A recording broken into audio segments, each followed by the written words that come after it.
Welcome back to Going Walkabout. We've had 3 months traveling around Mexico by plane, car, and on foot. We've seen the mountain cities like San Miguel de Allende and Oaxaca City, and we've been able to bask in the sun of the Oaxaca coastline, kissing the blue Pacific with its dramatic cliffs. The question plays in our heads, should we move to Mexico permanently? In this video, I shall endeavor to measure up the pros and cons of a move here. Stay till the end to find out our decision. Let's start with the pros. Topping our list at number 1 is exchange rate. The current exchange rate is about 20 to 1. That is 20 pesos to every $1. It fluctuates a bit, currently more down than up. However, the net of it is you have more buying power. The things we notice being more economical are things like produce. Simple things like getting a haircut, $7 here compared to $30 or $40 in the States. Taxis are cheaper, and restaurants are much more economical, so you can go out more often. At number 2, a huge plus for us, little to no fast food places. Again, most places we visited were fairly remote. However, even here in Mexico City, where we've been for over a month, there are a few fast food restaurants. And that is because the street food vendors do a wonderful job of serving up fresh, delicious food at very economical prices. 3 empanadas would be about 30 pesos, which is about $1.50. And you can rest assured they will be delicious. Muy rico. Pro number 3, internal transportation, which is very affordable. Traveling by plane internally is very inexpensive. Most plane tickets are about $120 to $170 return for any destination in Mexico. If you're traveling to the States, you can use the CBX cross-border transfer to fly into Tijuana and then walk over the border. I did a video on this you may want to check out. We have found that the planes to be very clean, on time, with pleasant staff. Plus, you can fly anywhere in the world from Mexico City, so it's a great home base. At number 4, we have great medical and dental. The hospitals are first class.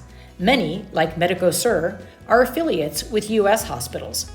Many of the doctors and dentists are graduates of top universities, not only in Mexico, but the United States.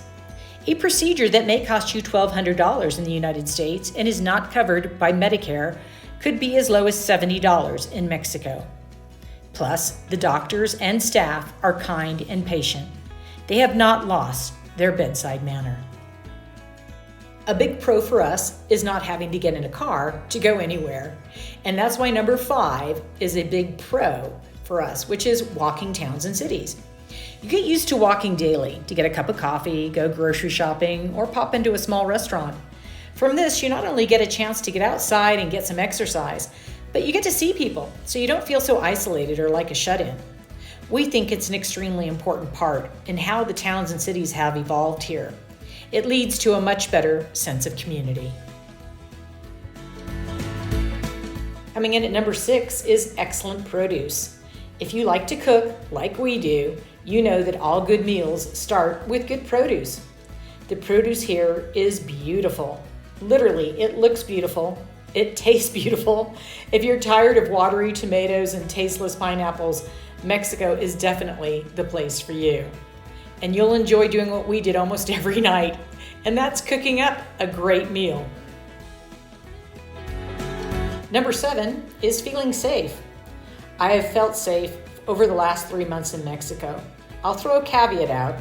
We have stayed in some pretty nice places.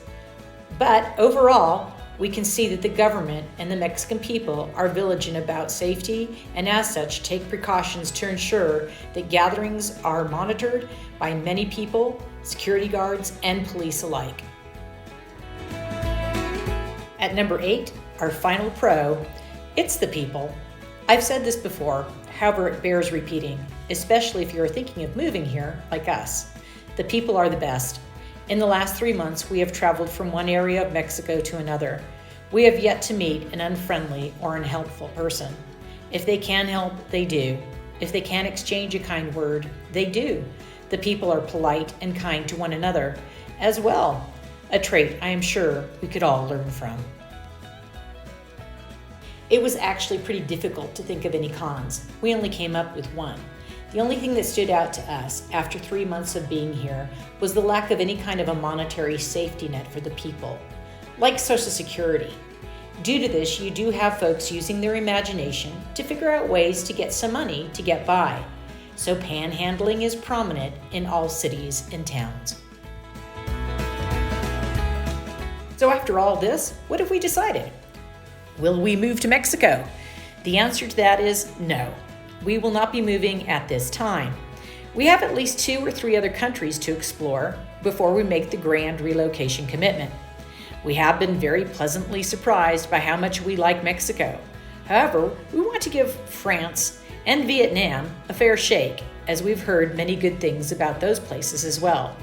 We have one more stop in Mexico, Puerto Vallarta, before we head back to California. Thank you for watching. If you're enjoying the videos, please give us a thumbs up or subscribe. Stay curious. Hasta luego.